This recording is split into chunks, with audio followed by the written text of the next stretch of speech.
Hi, and thanks for joining us in Afrikan Liberation Awareness Month for this online mini-series and our first talk today, and going over to your host now, Che. Yes, hello, welcome everyone to the first of our online mini-series of debates in Afrikan Liberation Awareness Month. This is a partnership between Extinction Rebellion Bristol, African Voices Forum, Extinction Rebellion International Solidarity Network, and Extinction Rebellion Youth. Very excited to have you all here tonight. And for those of you who may not be aware, Afrikan Liberation Awareness Month is a time to celebrate and honour African heritage and the resistance of Africa and its descendants across the world. So Pan-Africanism is a political force that has emphasised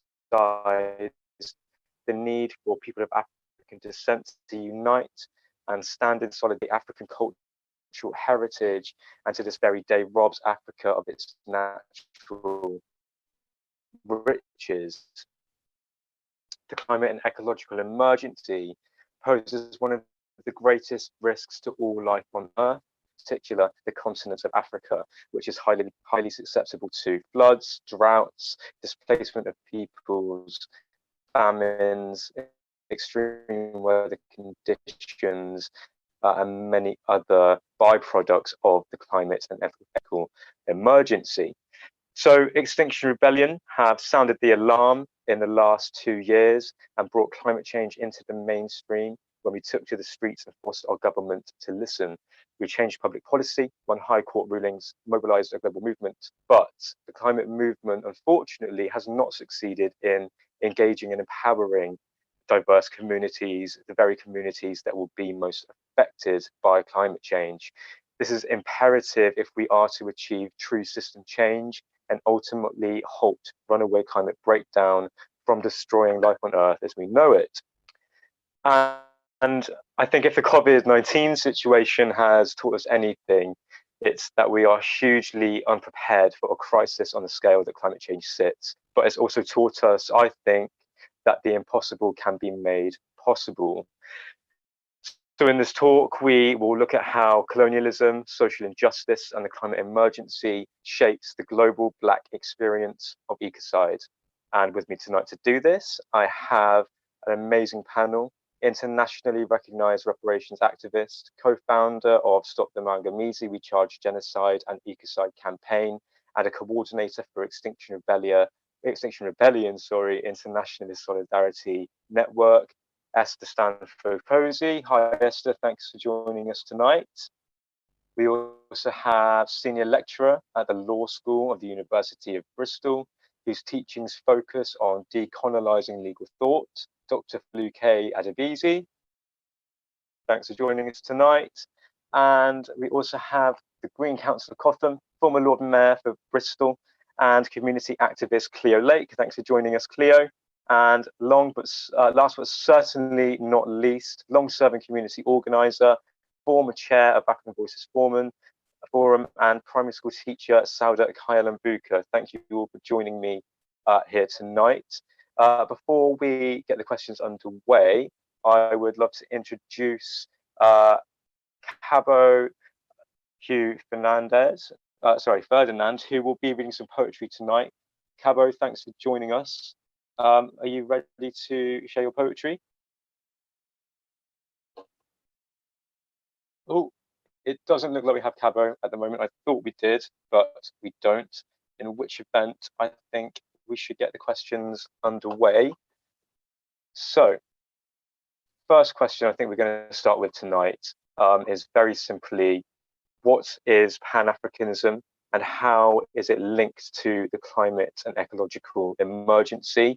Who wants to come in first on that? If you just give me a little signal. Okay, I'll pick someone then. Esther, would you mind going first for us? Fine, hope people can hear me. Okay, great. So in terms of Pan-Africanism, there is a misperception, and many standard texts on Pan-Africanism will talk about Pan-Africanism as it has been shaped, in particular in the so-called 20th century, by people of African heritage in the diaspora. But actually, if we take a decolonial approach to Pan-Africanism, we can see that the efforts at African unification and building civilization and actually organizing in a way that we could sustain ourselves, what people today would call sustainable development, began on the continent of Africa.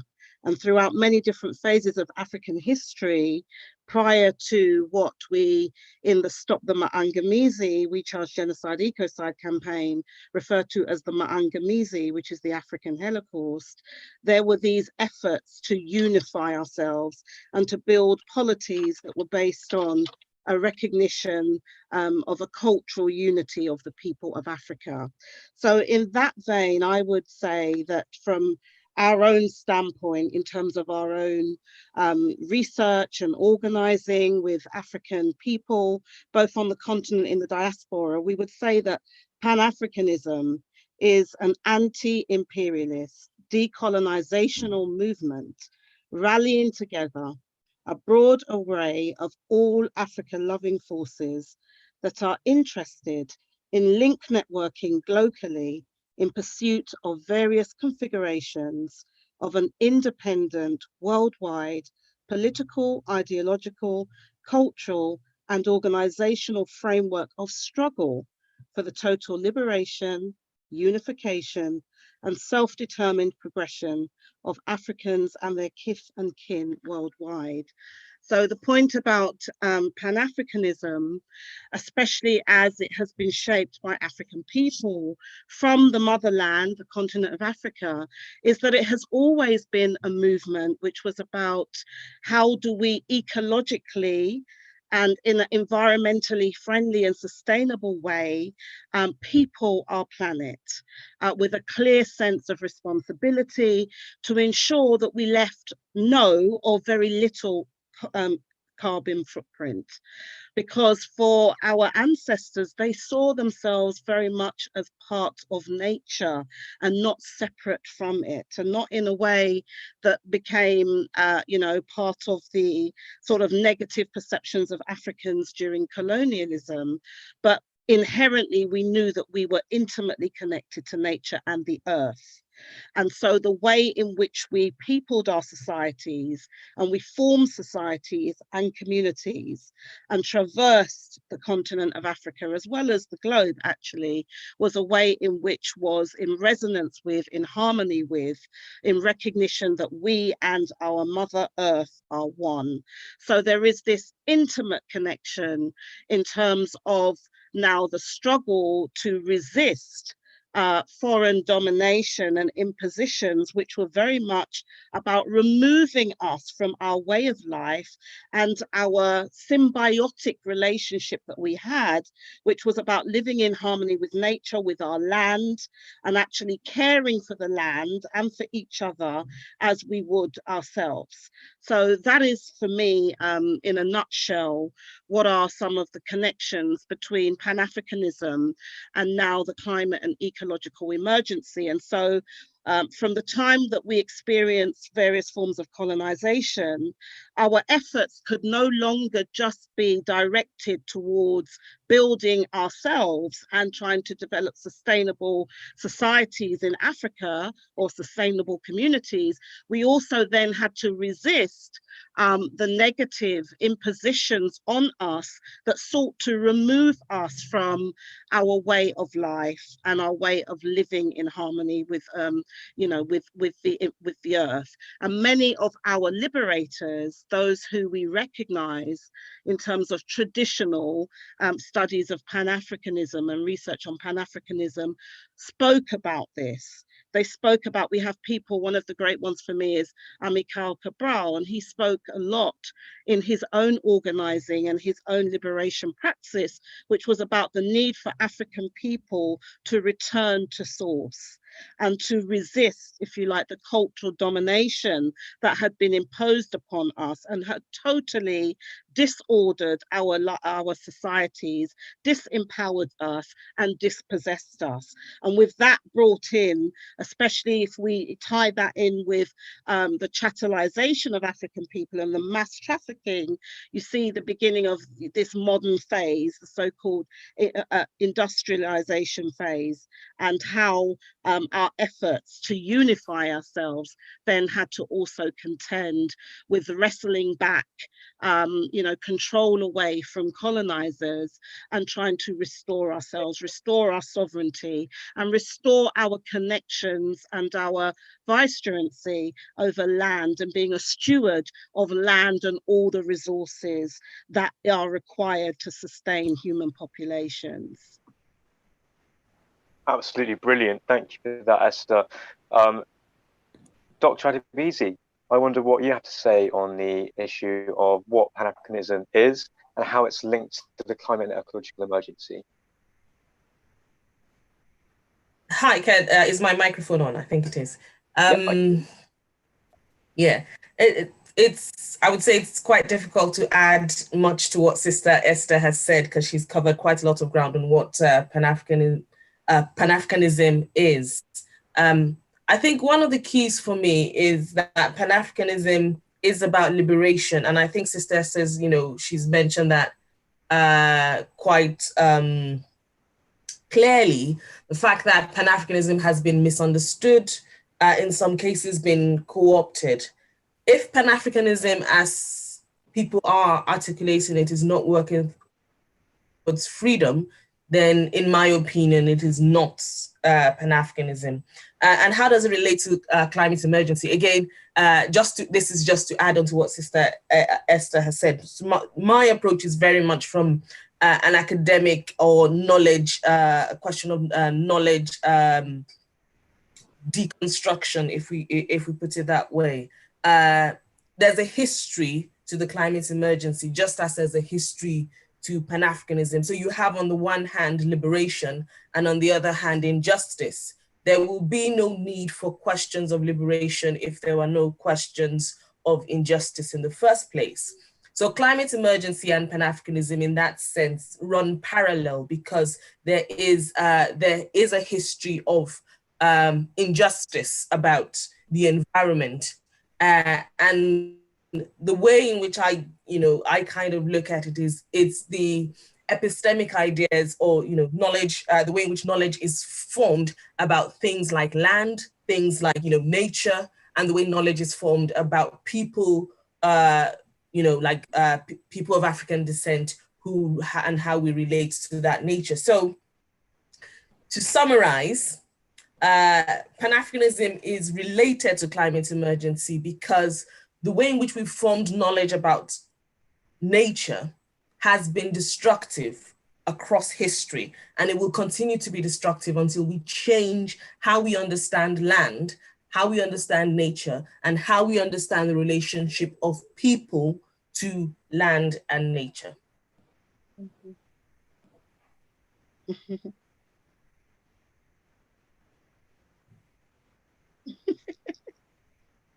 I think Che has frozen.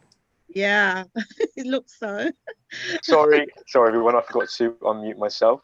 Thanks for that, Dr. Adebisi. Cleo, I'm interested to hear what you have to say. Yeah, just to echo on really that Pan-Africanism for me is about collective capacity and agency.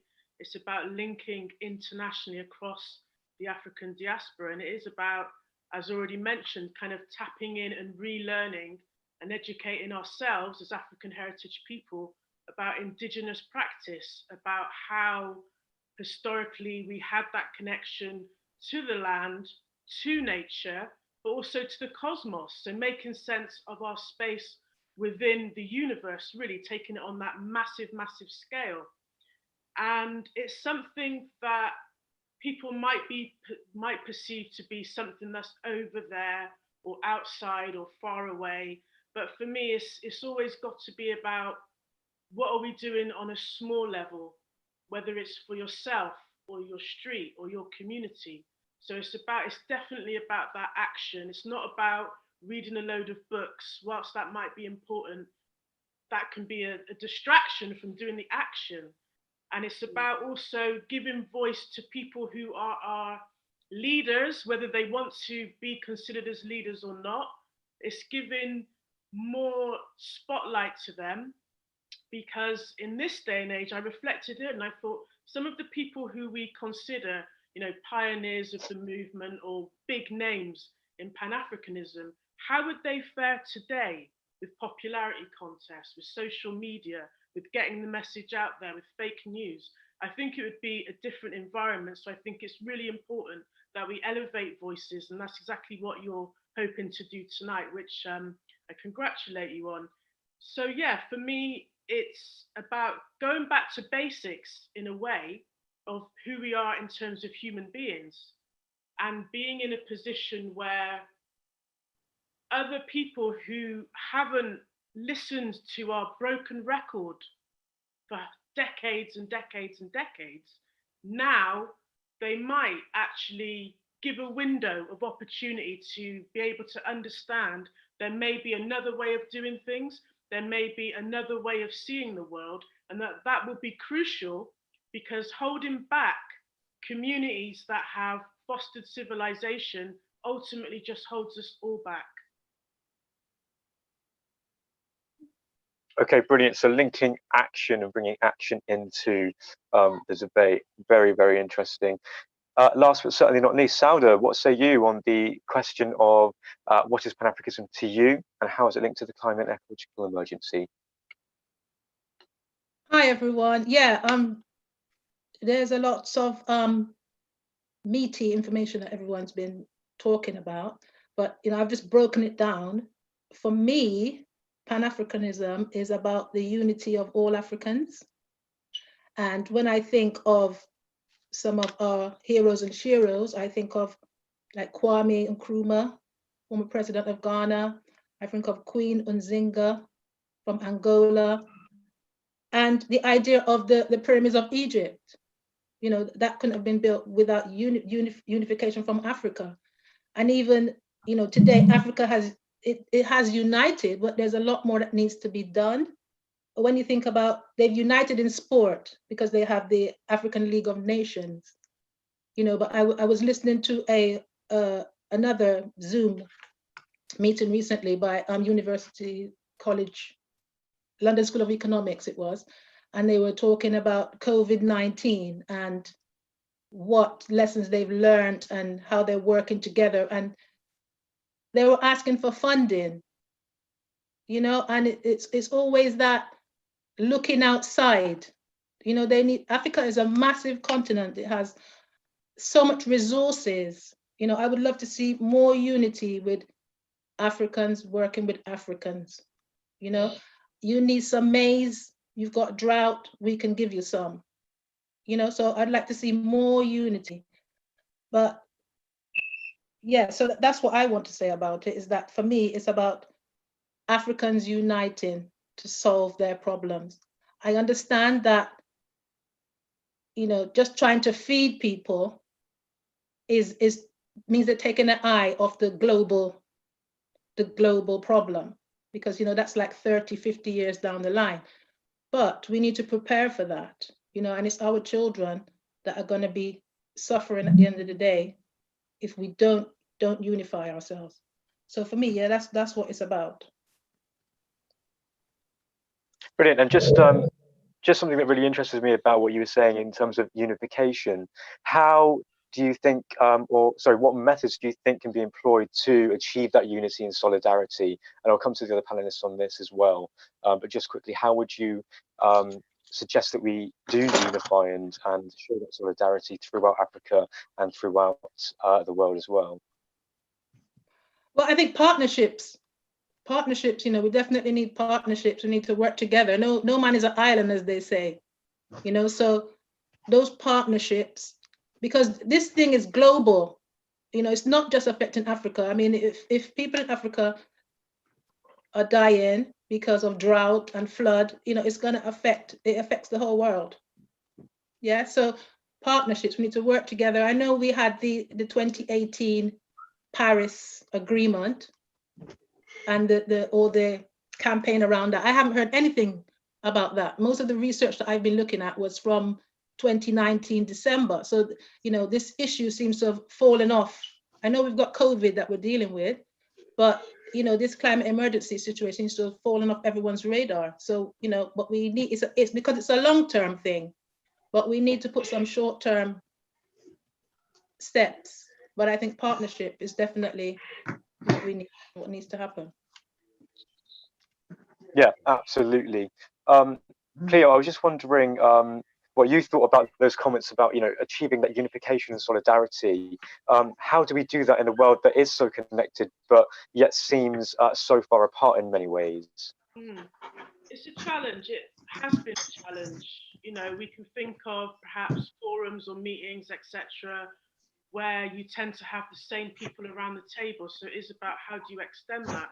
I think, you know, and probably Esther will talk about this, having bodies, institutions, building institutions like the Global African People's Parliament.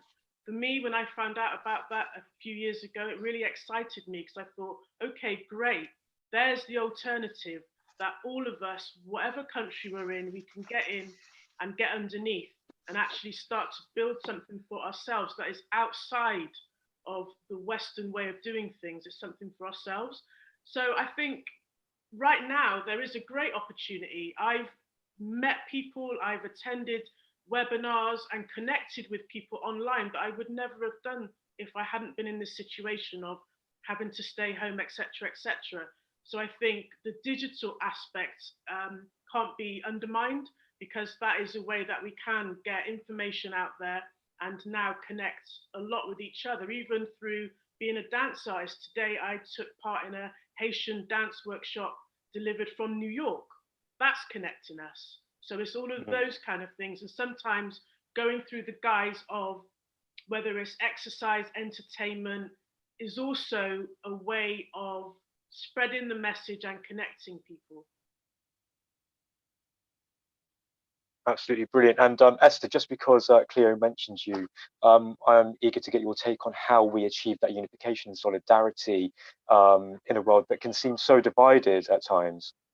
So as a continuation and in response to what you've just asked me, the struggle for Pan-Africanism has always been has a concrete objective, and it was about creating African civilization and culture that is land and territory based, you know, basically about restoring our homeland, our motherland, Africa, without any exception. And that includes all of Africa, including North Africa.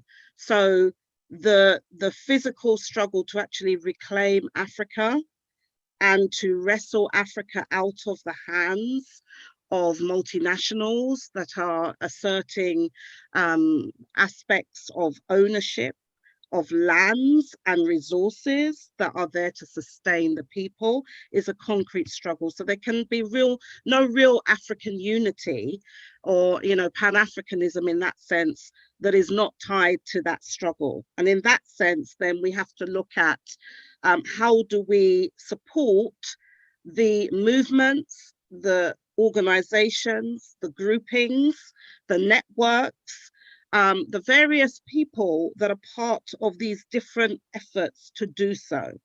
And Sister Cleo did mention the Global African People's Parliament, for instance, as one example, and linked to that, especially in Bristol, where many of you are based, is the African Connections Consortium. And the Global African People's Parliament in particular has this approach about unifying people here in the UK, but also across the world in different kind of diaspora settings with our motherland. So the various peoples and communities. It's a very concrete thing and has been, you know, is actually demonstrated by initiatives at what's called rematriation. And some people talk about repatriation, but it's really about a rematriation because it's a return to a living material culture. And so we have to find ways of doing that, even though we may be living here or living in Abya Yala, the so-called Americas, or the Caribbean, or other parts of Europe. How do we then organize in a way that we are connecting into the different struggles for restoration, for, against dispossessions, for restoration of sovereignty of our people on the ground. And that has been an essential aspect of Pan-Africanism, especially in the context of a UK history. We've always come to the defense of, rallied in support of the struggles around dispossessions, and all around we're connected to those struggles of dispossession. So even if people are living here, say in the UK, the struggles around access to land, access to housing, space, material space, a different built environment are very much connected to those struggles that are back home and in other diaspora settings that are looking about how do we even have the space to develop institutions where we can develop our culture in a very tangible way. We can grow our own food, we can educate our children, we can teach them about who they are, and that history does not start with chattel enslavement or the beginnings of the Maangamizi, as we would say. It's really about the whole wealth of who we have been and what we have bequeathed, not only to ourselves, but to the rest of human civilization. And how do we actually institutionalize that in a way that is international, that is global, but acting in a way as we do that is global. So we begin from wherever we're at, but we see ourselves as a people that are connected to our people, irrespective of whatever descriptors people ascribe to us, or we may even ascribe to ourselves on the basis of so-called different national identities. Esther, I'm really sorry to cut you off. I just want to bring in Dr. Adebisi on this topic. So following on from that, Dr. Adebisi, unity, how do we achieve it, given what Esther, Cleo, and Sauda have said on the matter? Okay, sorry, there's a noisy child in the background. To give a slightly flippant answer, or I'll start with a slightly flippant answer, I think just do it. Almost every Pan-African meeting I've been to has involved that question of, how do we build solidarity? And I think a lot of it is we're not ready to. But I think on the flip side of that, there are already, solidarities that Sister Esther has mentioned, that Sister Cleo has mentioned, that Sister Sauda has mentioned. There are already solidarities on the ground. So I think there has to be a point in which we say there are solidarities and we need to keep on doing what we're doing right, while recognizing that we're not going to get everybody on board. So I think for me, that's it. Build on what we already have, and try not to be pessimistic about people who are not yet joining. Brilliant, thank you for that.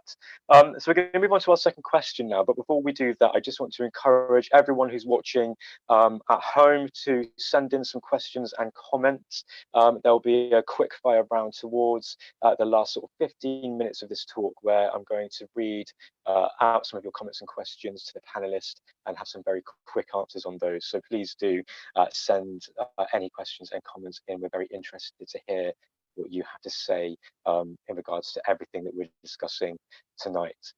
So then the second question that I want to ask is, how do we actually decolonize the climate movement whilst recognizing that colonization actually formed the basis on which climate injustice has been built over time and exists today? And to come in on that first, I would like to hear Cleo's perspective. That's okay? Yeah, of course. I think you could perceive this question in a number of ways. We're constantly hearing, why aren't certain people engaged in the climate movement? And of course, that's a nonsense, because many, many people are engaged in the movement. How do we know what conversations people are having in their homes, previously in their community centres, down the pub, wherever else people gather. We cannot presume that people aren't having these conversations and that they're not taking it seriously. Some people prefer to just have their lives quiet and they don't put everything out there. So first of all, I think it's a bit of a nonsense to suggest that people aren't engaged and aren't aware, because I believe that they are.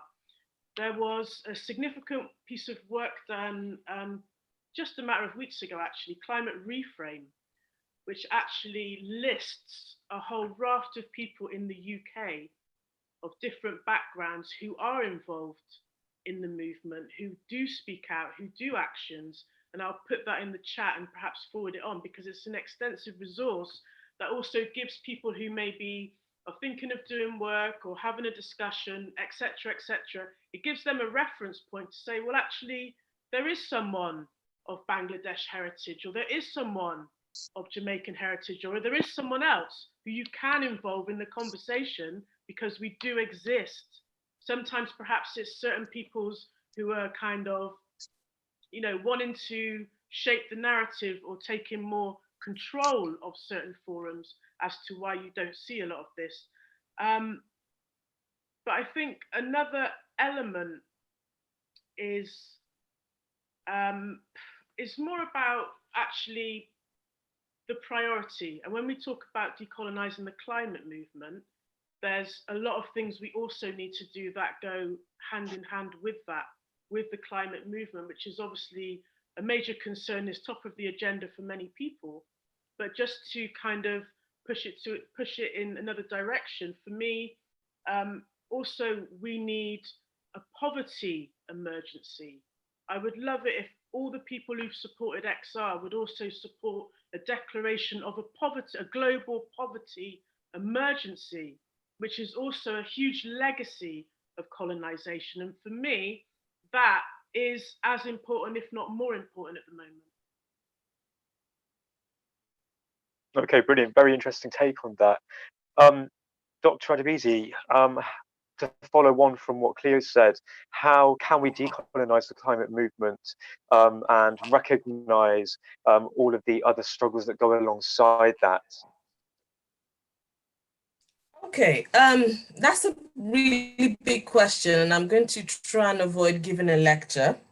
I think one of the problems we have here is a fundamental misunderstanding of decolonization or decoloniality or decolonial theory as a thing.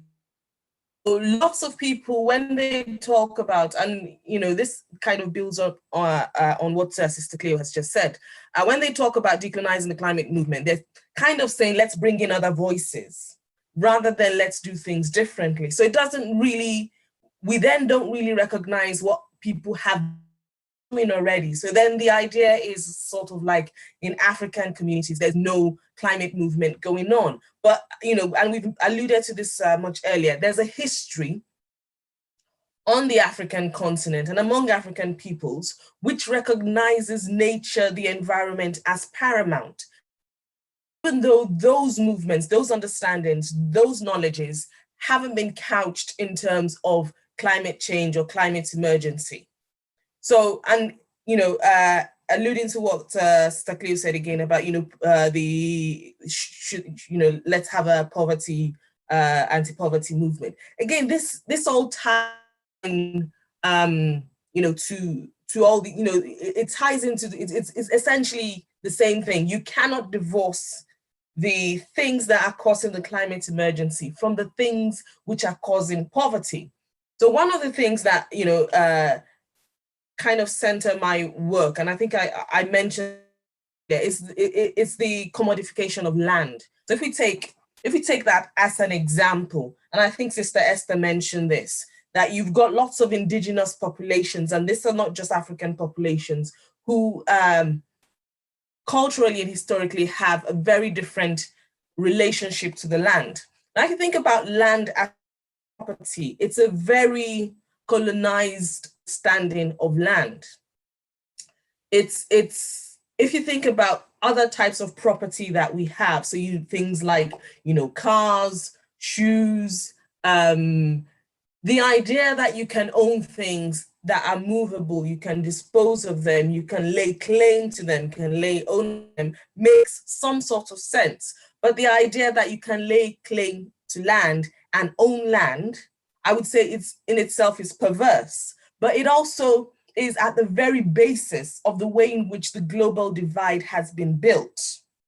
The idea that you could go into Africa, and Africa wasn't the only colonized place, but you can go into Africa and then say, I own this, is very perverse. But this idea, this almost legal idea, the idea that we can lay legal claim, ownership to a piece of land and therefore commodify it, and the land is only useful if it yields certain profits, leads to the destruction, or has led to the destruction, of vast amounts of the environment. So then you can see, the relationship between colonization and, the climate emergency. So to decolonize the climate emergency, so going back to your question, I'm trying not to give a lecture here. So going back to your question, to decolonize the climate debate or the climate movement, we have to tie in that history.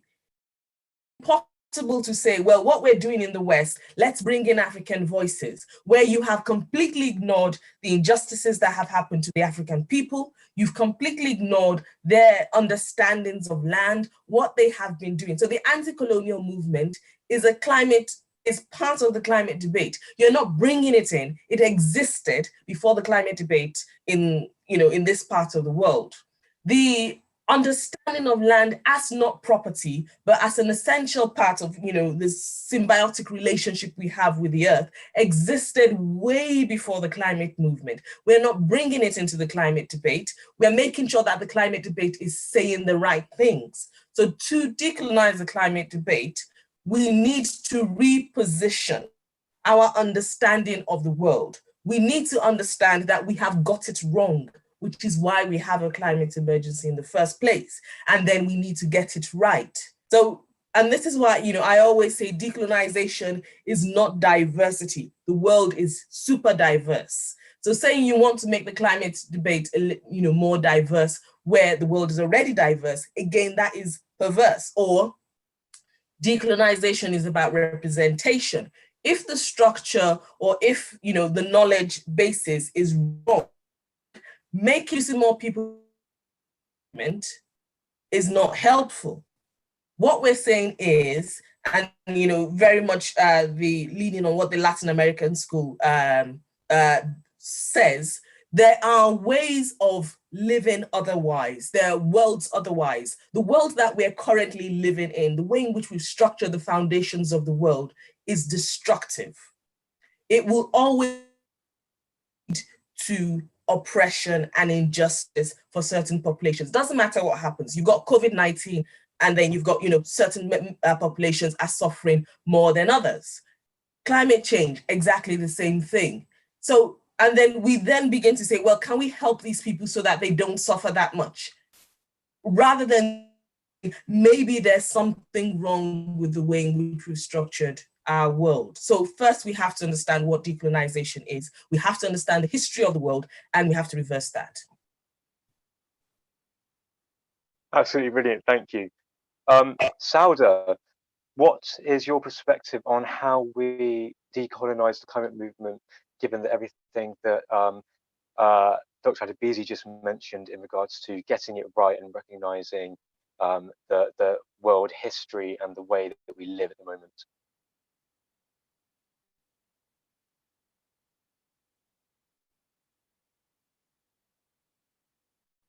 Oh, Sauda, are you there?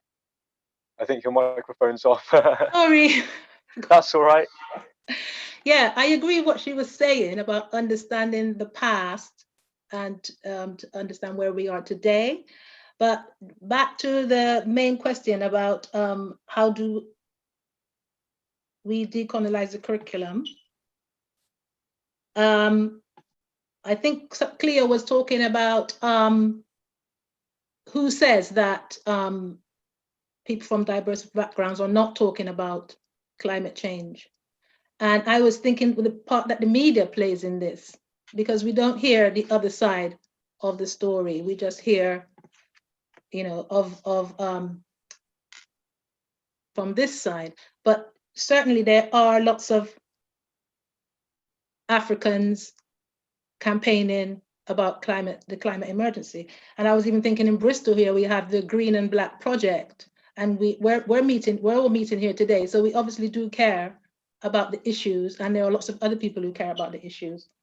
But I was actually thinking about decolonizing the curriculum as well, because it's the same kind of thing.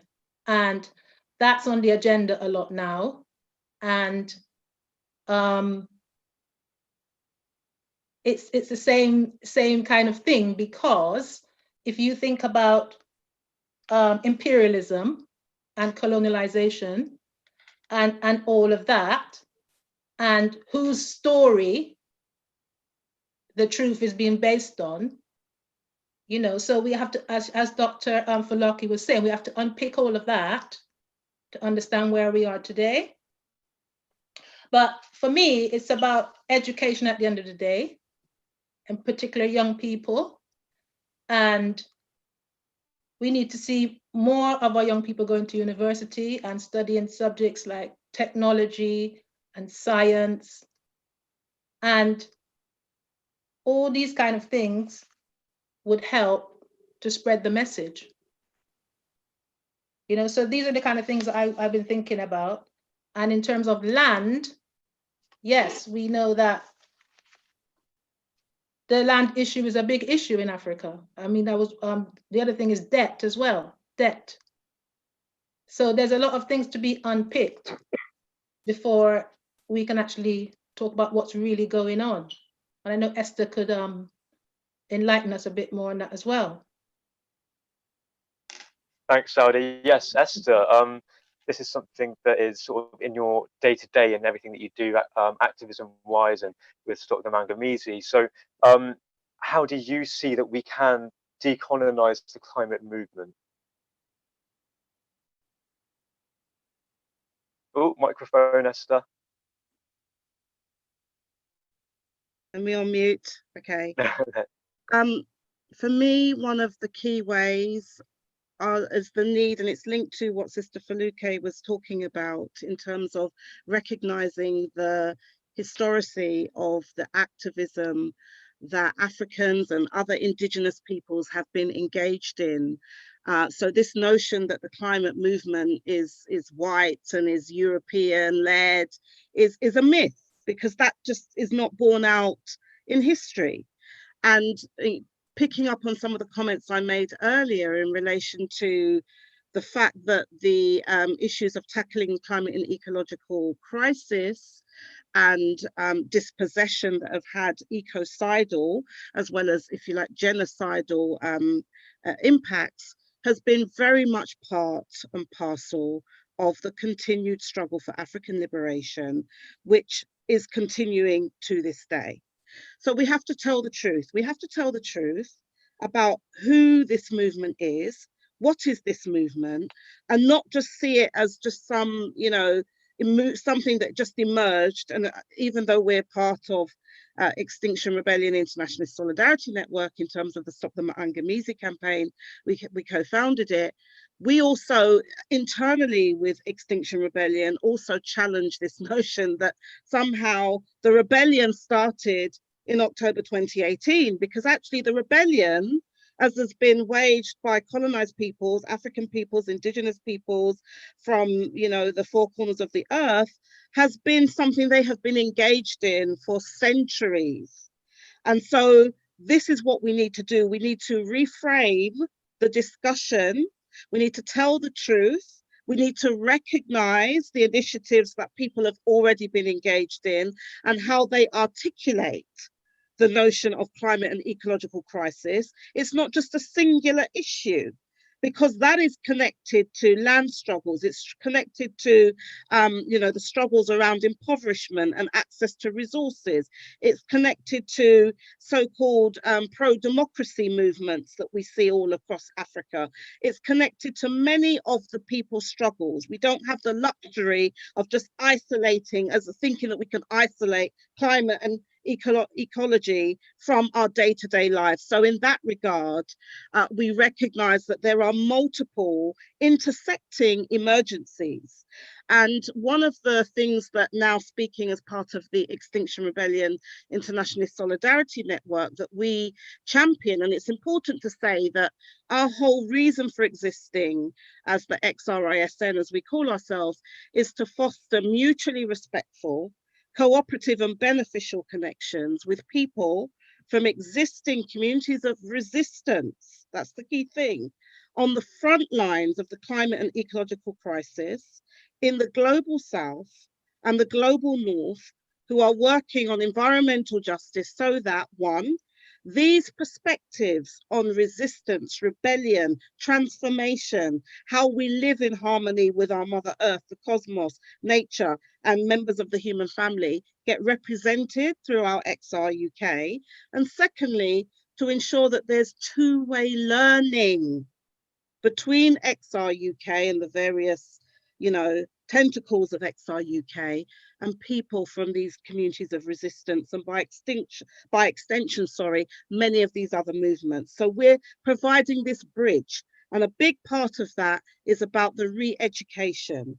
Okay, the re-education process, changing the narrative, telling the truth about the nature of this struggle and this history.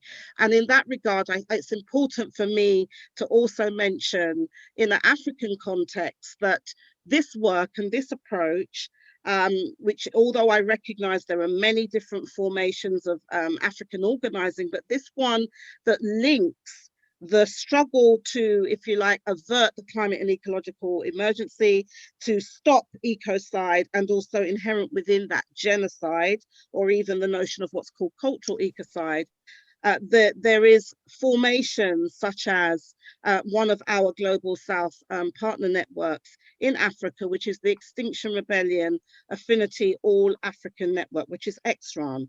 Because what XRAN does, it is working with representatives of these various communities of resistance who are involved in various struggles, but all connecting now.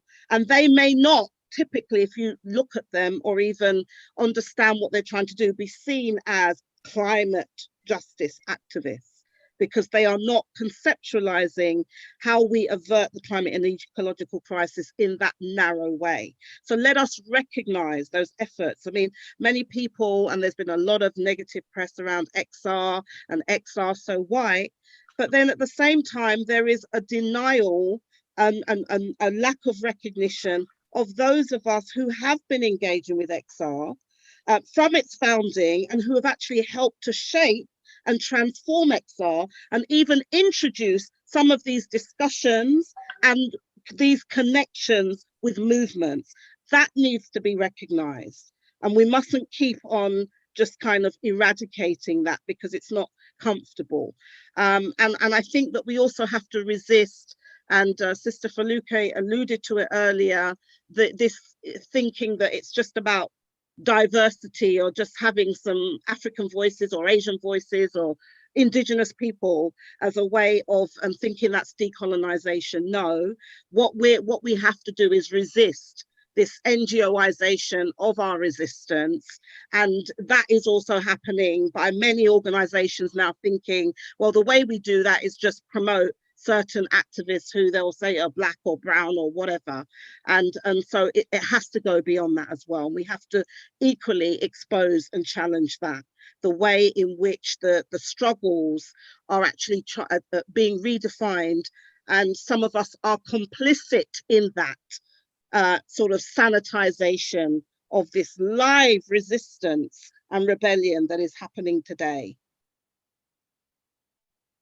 Amazing, thank you. And I agree with everything you've all said in regards to recognizing the work that people from the global south, indigenous people from the four corners of the earth, as Esther put it, have already been doing for many, many years. You know, they've been truly on the front line of this battle since before Extinction Rebellion was on the scene, and that's so important to recognise.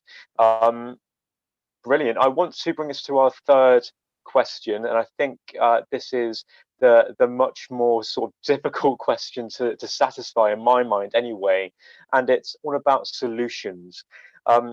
What are the solutions, and how do we manage to halt the climate emergency in Africa and all over the world, and achieve the planet repairs?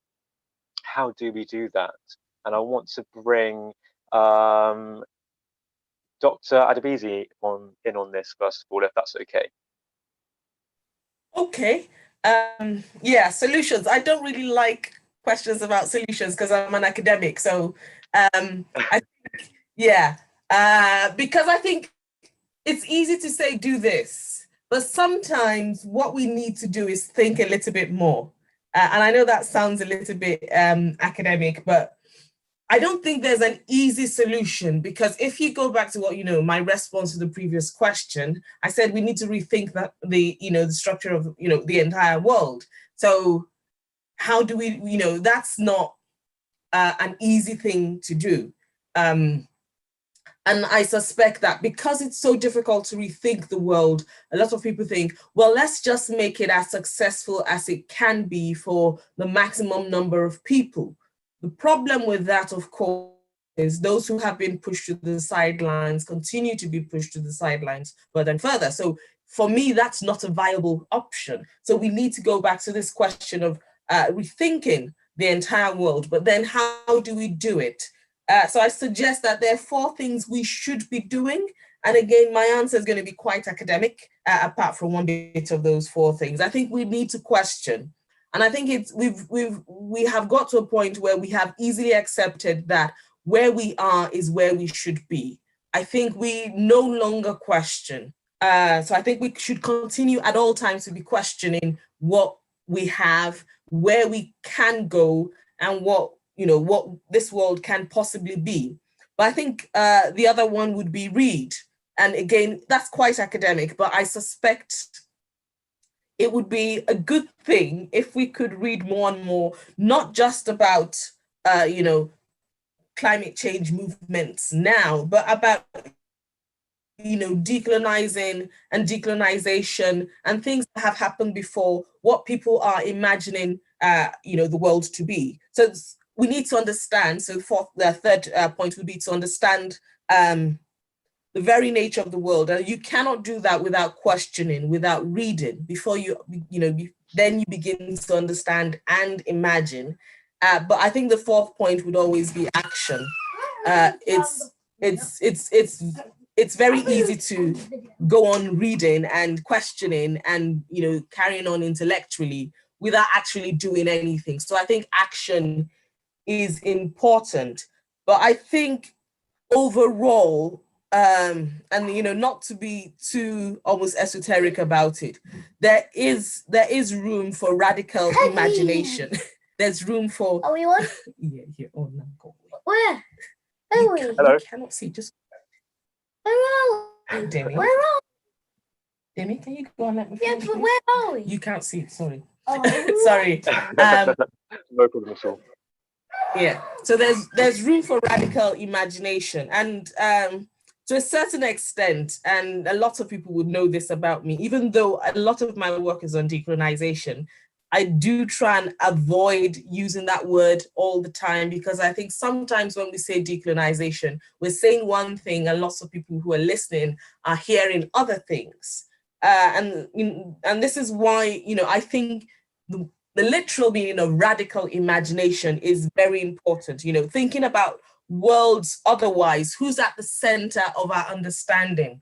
The idea that when we are imagining new worlds, are we imagining them as coterminous and synonymous with what we already have? So, say you take the example of Africa, after the supposed decolonization of Africa, the colonies became states. Is that a undoing? Is that a world otherwise, or is that a world the same? It's essentially a world the same. So you go from colony to state. some of them change their names. Then you have, African heads of state, but essentially the state operates the same way as before. In the same way, you cannot have a solution to climate change, which is a continuation of the injustice or oppression that we have now. What would our ideal world look like? Write that down and then find ways to get there. So that would be my answer. Brilliant, thank you for that. Sauda, you're a primary school teacher, a parent. How do you see, what do you think the solutions are? Are there any solutions that can be easily achieved in your mind of how to halt climate change and achieve those planet repairs? Hi, well, I too thought about that question, and I thought of the things that most people know about is the things like, basically it needs to come from the people at the bottom, and we need to petition our politicians in terms of fossil fuels. I think the government has two options, either to ban it or to put taxes on it so it's too expensive to be used. Yeah, I think things like eating less meat. I think of things like planting more trees and involving all the young people. Obviously, it has to start with the children. In terms of schools, we do a lot. We do recycling. We raise awareness of what's going on with the ozone layer, and we need to invest in new technology and initiatives. And this is why I was saying that we need to encourage our children to be scientists, to be researchers, to be engineers. I think the solution has to lie with young people. If you know how passionate they are about global issues, and it's up to us to give them the tools, it's up to us to give them the information so that they can take it forward. And also teachers need training to teach the sensitive subjects. We talked a lot about them today, about land and about drought and about famine. All of these things, it can be quite sensitive when you think of colonialization and imperialism. Why are we where we are today? So, teachers do need training to teach that. So I would like to think that there are solutions. I mean, Africa is already doing a lot. It's not as if they're sitting down saying, oh, we need help. Some African countries have called on the United Nations to declare a global climate emergency. So I just think that the momentum has to come from the bottom up. So well done for what you're doing, and keep it up. And thanks for having me today. No problem, it's absolutely our pleasure. So from the bottom up, Cleo, what's your perspective on how we solve the climate and ecological emergency, if we even can, and achieve the planet repairs that are so needed? Yeah, I agree with what's being said, and definitely the idea of a radical imagination, trying to take people on a journey in their mind to understand that how things are now and how we perceive things now, it doesn't have to be our reality. We can look at things way, way back historically and understand there would have been a different way of doing things, a different practice. So I think for some people, unless they can see something in action, it's very, very hard for them to believe it can be a reality. And a lot of people, I think, are in a box of thinking, well, this is how it is. It's always them, someone else who has the power, has the control, has the say, and I've just got to accept my lot. that isn't the way it needs to be at all. But again, trying to find devices to take people on that creative future imagination, I think is really, really important. There's loads of things that come to mind, things like food sovereignty. And it ties in, of course, with education for everyone, no matter what age or background you are. Principles, things, simple things, again, starting with self, looking at herbalism, looking at what is on your doorstep. For me, since lockdown, I've been out in my garden, and maybe once upon a time, someone would have said, well, that's a weed. Okay. But now I educate myself. I find out what is that plant that's growing in abundance on my doorstep. Okay, I can eat that. It's got more nutrition than something I'm going to buy at the shop. It's about learning and then sharing that learning with other people so that on a local level, you can have some sort of control. What are we thinking about when we think about ecocide?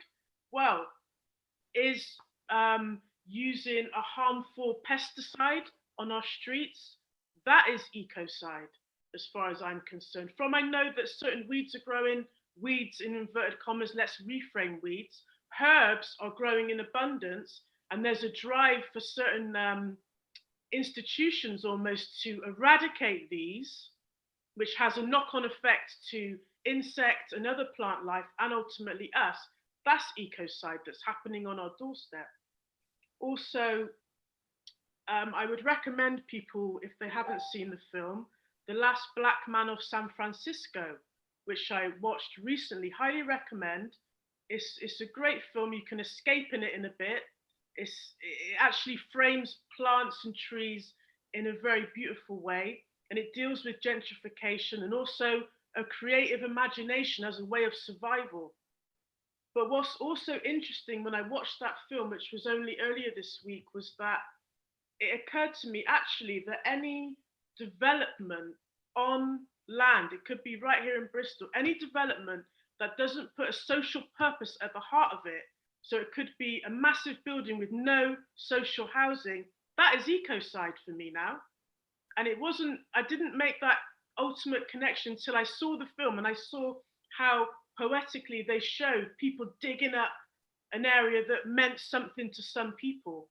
So we have to look at what is happening on our doorsteps and how can we resist what is happening on our doorsteps. And also going back to this idea of things could be different, it would also be sharing information. So I'm lucky enough to have many good friends over in Ghana, in the Accra region.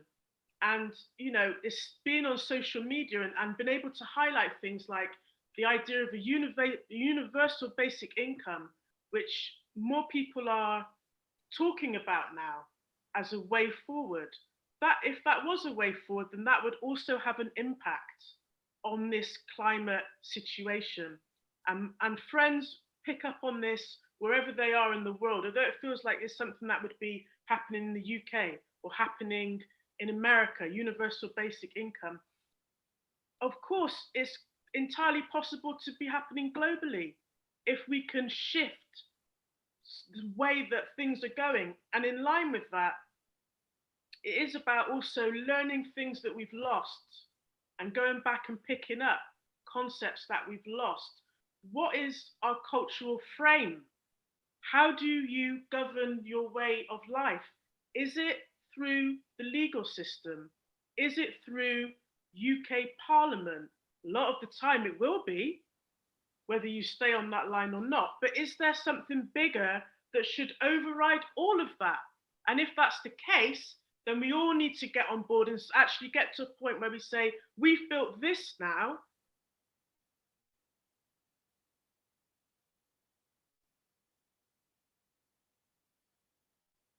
Sorry, Cleo, I'm not sure whether you are done or whether your microphone's cut out.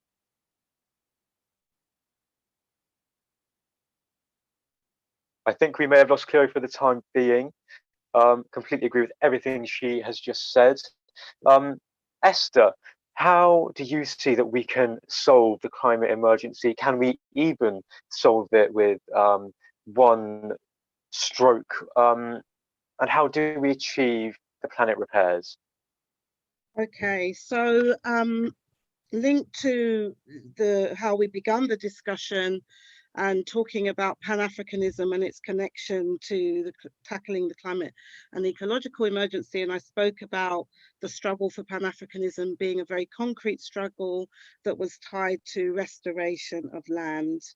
And our connection to land, then that is a big part of it. So in the Stop the Maangamizi campaign, and also within Extinction Rebellion Internationalist Solidarity Network, we have been championing this notion of planet repairs. Repairs in the plural, and these are every kind of repairs that are required. So it's not about quick fixes, it's not about technical fixes, it is recognizing that the very life system that we have supposedly has actually been a way of death and destruction. And at this time with the COVID-19 pandemic, there's many people around the world, especially African people, indigenous peoples, who are resisting and coming to the realization that also not only is COVID-19 an aspect of ecocide, but also it is how it is playing out is that it is becoming a tool of genocide. And what our network partners, in particular in Africa, have been telling us is that on the ground, people are mobilizing against what they see as a real threat of depopulation and an attempt to just remove many people from the planet, because the people who are in control do not have respect for human life. Okay, and so if we are to truly have planet repairs, then we have to look at every kind of system. We need total system change. And within that, we need to think about models of how do we relate to each other as members of the human family. In that regard, within the Stop the Maangamizi campaign and supported by Extinction Rebellion International Solidarity Network, we have been championing the notion of part of this planet repair is looking at what we call Ma'atu Man in the African context. So that is an African idea of nationhood that is not state-centric. It is based on the unification of peoples, indigenous peoples, that actually transcend existing state borders, which are seen as part of, the structural violence that has separated ethnicity from ethnicity, nationality from nationality. But we recognize that it's not just about us, that in order to even sustain a Ma'atu Man, which is this basically a super state, but based on these, building blocks, these pillars of African, I would say, revolutionary intercommunalism, we also have to exist in a world that is repairing itself. And that is where we link now with all the other peoples on the planet, especially indigenous peoples who are also struggling for similar things. And many of them have said sovereignty, including land, reconnecting people to land, and then being able to live in harmony with the land, and food sovereignty and all the other types of sovereignty that go with that are part of what people have been organizing by way of the repair. It's not, they're not saying this is the solution, they've been doing it. Because part of what colonization did was remove the people who were the natural custodians and whose knowledge systems were much more harmonious, and actually brought in a system of colonization that was about privatization of the commons. And that is what we have seen. So we need to link with those other peoples who are also struggling to repair. And in that sense, we recognize that Ma'atu Man, this future state, that the building blocks are there now. So we're working, there's the Global African Family Reunion International Council that's based in West Africa, that is working with the Global African People's Parliament, where we're located here in the UK, around this. And many of the resistance movements are actually in resistance to not only imagine, but to physically forge new intercommunalism, new forms of relating to each other. But that cannot exist outside of this world where we are also repairing ourselves. If not, you will have the people who wield power, economic, military, and otherwise, continuing to dispossess the majority of humanity. And actually, we will have an intensification of the climate and ecological emergency. So we talk about Ubuntu Dunia, which is really a pluriversal world of many worlds. And this is something that chimes with what many indigenous peoples have been saying to us. We need to recognize pluriversality, that these other worlds are being prefigured right now. They're not futuristic, they're not just ideological or imaginary. That is what people are doing. So going back to my earlier point, let us recognize the actions that people are taking. And some of these actions are intergenerational. We do what we can in this lifetime that we have, but we are passing on a baton, and what will not be finished by us will be continued by future generations if we are here. But that is the real challenge. Can we really avert ecocide and genocide so that we can ensure that we have survival? And that is what many of the movements, including in the UK, the African Emancipation Day Reparations March from 2015 has been on the streets in the UK talking about we charge genocide, we charge ecocide. This was long before even now people really thinking in a more popular way about how can we actually stop ecocide. So this is the thing, we have these remnants, we have these imaginings, we have these actions going on, but we're not paying attention to them. And that's what we need to correct even amongst us. Brilliant, thank you for that. Cleo, I just wanted to give you the chance to finalise your points because you got cut off very quickly in sort of 30 seconds to a minute, if that's possible. Could you just summarise your point? Yeah, it was just to go back to the idea of land rights, which obviously has come up a few times tonight. There is certain people trying to do things in the UK. Land in Our Name, LION, as an abbreviation, is an organisation that is trying to do that here. And I think, you know, we can also, as Pan-Africanists, we can live wherever we want. For me, the whole world is Africa. So it's very important what we do locally and what we do globally. And again, going back to what I was saying, it is about, as Esther's mentioned, this new world is being built by people who've been in the struggle, in the movement for generations. It does exist. And it's about adding to that and building that so that we're in a position where, well, I would like to be in a position where I don't have to recognize my life reduced to a bit of paper or something that's written, my rights written on some legal document somewhere. I don't want to be reduced to that anymore. I don't want my community to be reduced to that anymore. We're bigger than that. We're more than that. Our purpose is far greater than anything that can be reduced to a few lines on a bit of paper. So I think we need the audacity to reclaim ourselves and take ourselves forward. Amazing, thank you for that. So I want to give an opportunity to put some questions or comments from the audience to our panelists, and I'm just looking at some now, and there was one directly for you, Cleo, if you don't mind, from Penina, and it says, how can we bring a network together of those groups currently active?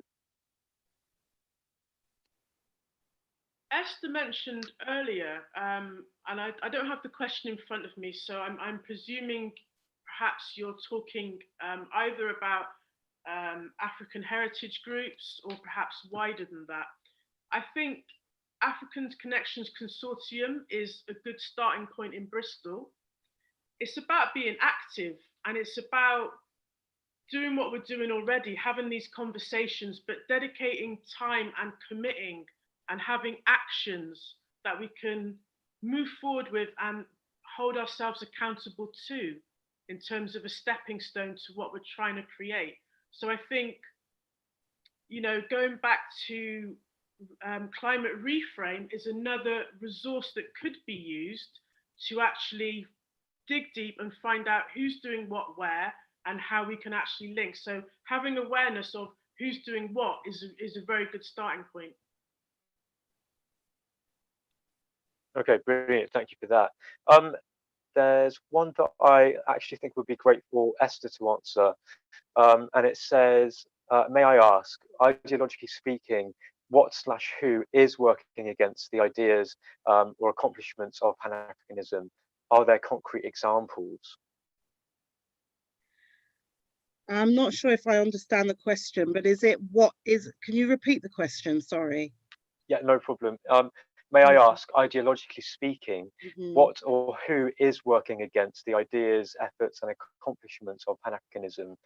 Are there concrete examples? I think it's getting at, who are the people who are sort of shunning the ideas of Pan-Africanism and ignoring the participation of global South communities and peoples in this fight?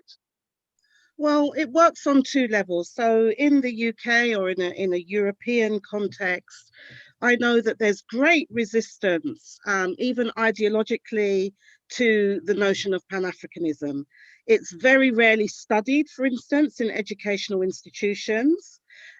When there are movements, social movements that emerge, and there's a recognition of many different movements, there's very little recognition of a Pan-African movement.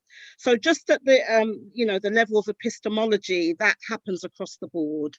And one of the things that many of us as activists, Pan-African activists, have encountered is that there is this fear of actually Pan-Africanism, because it actually goes beyond many of the existing frameworks and the narrow limitations and boxes that people try to put other people in. So that's the way in which many people are working against it.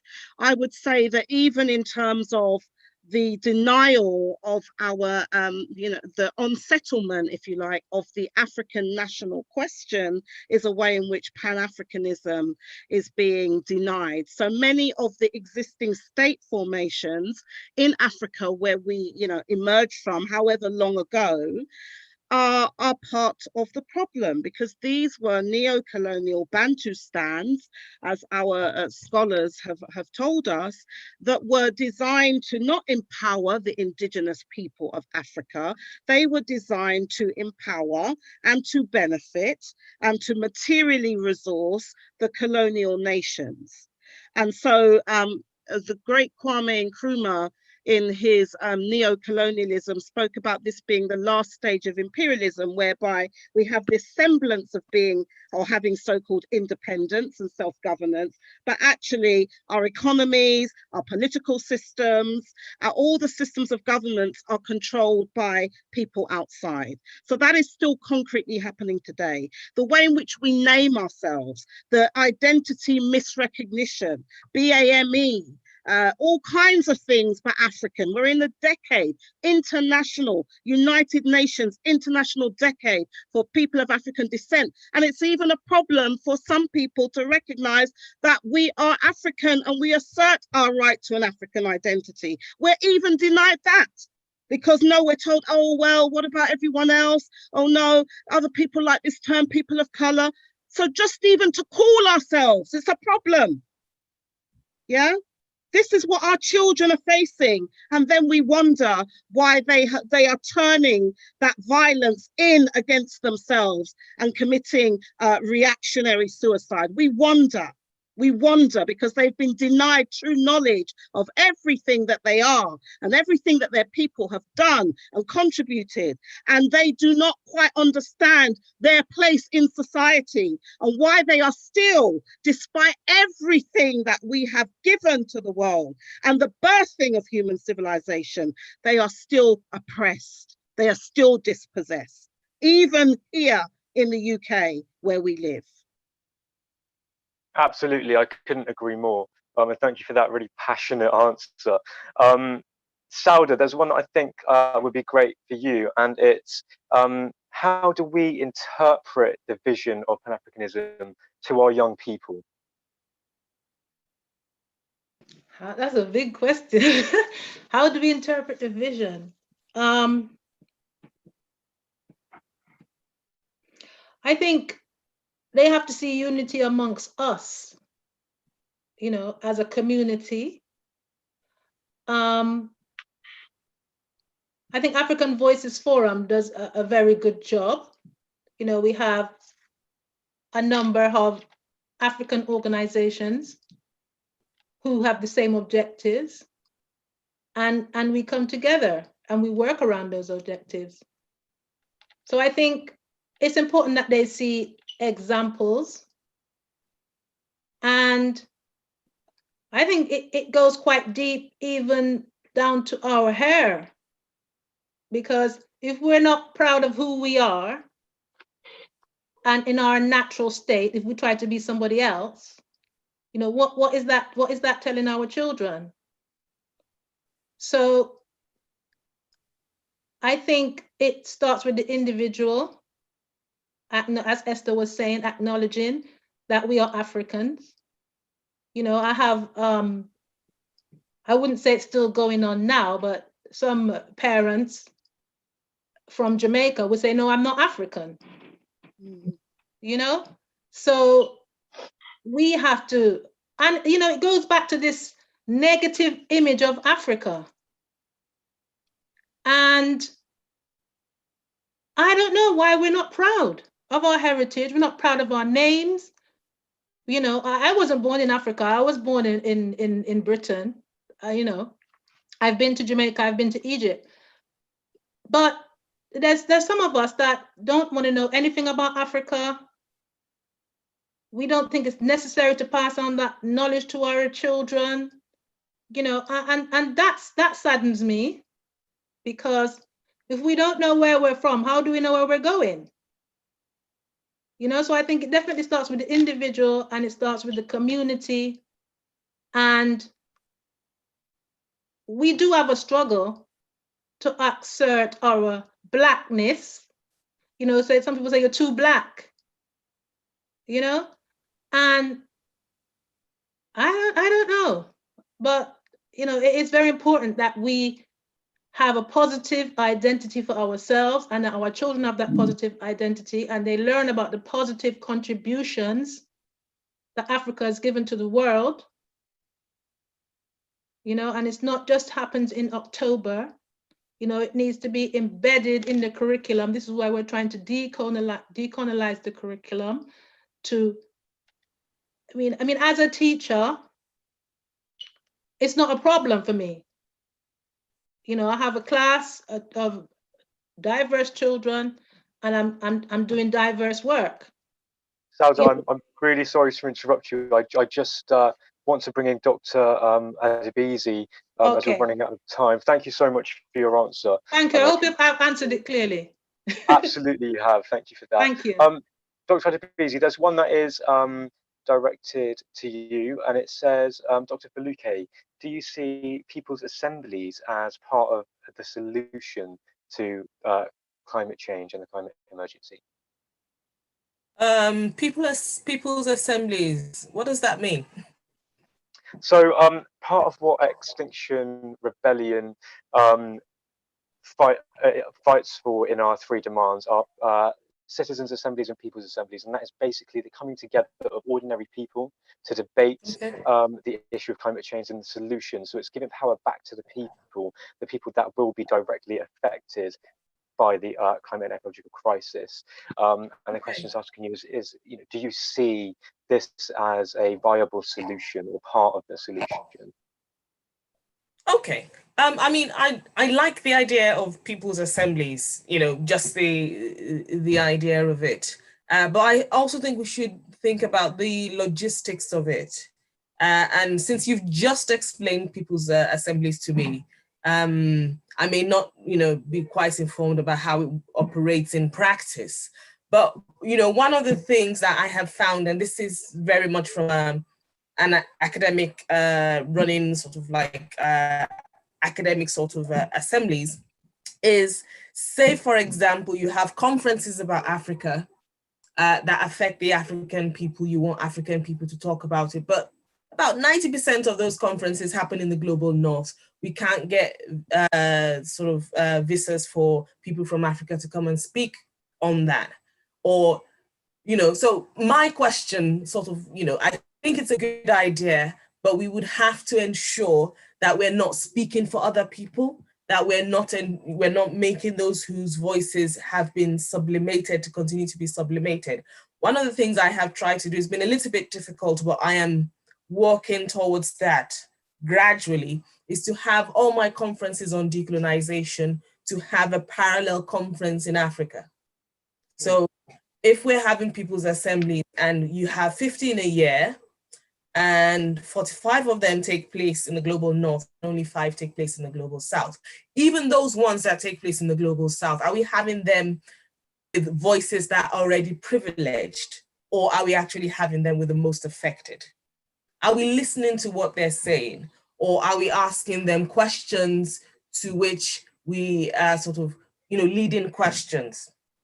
It's like, and this is slightly not related, but for example, there's this article I read about somebody went to do a sort of survey in somewhere in the Congo, and they gave, they were asking questions about things like FGM. And this woman says, well, every 6 months, somebody gives us a questionnaire about FGM, but there are things we need now. Nobody's listening to the things that we need. So I think people's assemblies are a good thing, but we should look at the power imbalances about, how they're run, who we're speaking to, what questions we're asking, who actually has voice. Brilliant. Thank you so much for answering that question. And I just want to give Cabo a chance to read his poetry. Cabo, are you with us? Yes, I'm here. Can you hear me? Hello. Hi. Yes, I can hear you. So sorry that you weren't able to recite your poetry at the beginning. I'd love to give you the chance to do that now. But first, I just want to thank all of the panelists and the people that have been part of organizing this talk for their participation. It's been an absolute pleasure to speak with all of you. And of course, thank you to the people at home that have joined us and posted questions and comments as well. Really, really honoured to have everyone here. And we will be returning in this mini-series on the 16th of May with Youth Voices, Youth in Action, to discuss planet repairs. With that being said, I'd love to pass over to Cabo. Take it away. Thank you. Yeah, thank you for the insightful conversations and sharing. And yeah, it's exciting that the platform like this is active. Because it's the time that we need to, do what we need to do. So the poem I'm going to say today is called Face of God, Ubuntu.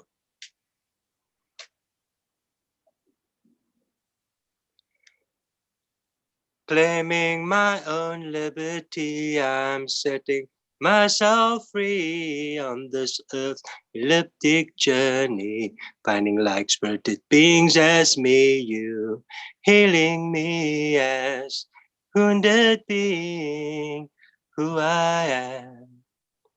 I am that I am because of you, and because of you I am who I am.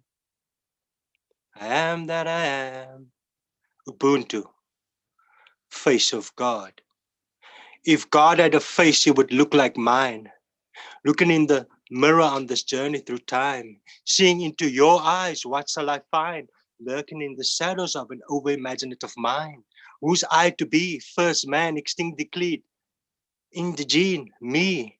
Yes, her face looked like mine. At the bottom of the seabed, she opened her eyes. Forgotten, so-called subhuman. He no longer be. He no longer be. Transcended being she is in the eyes of me. In this memory, I couldn't even.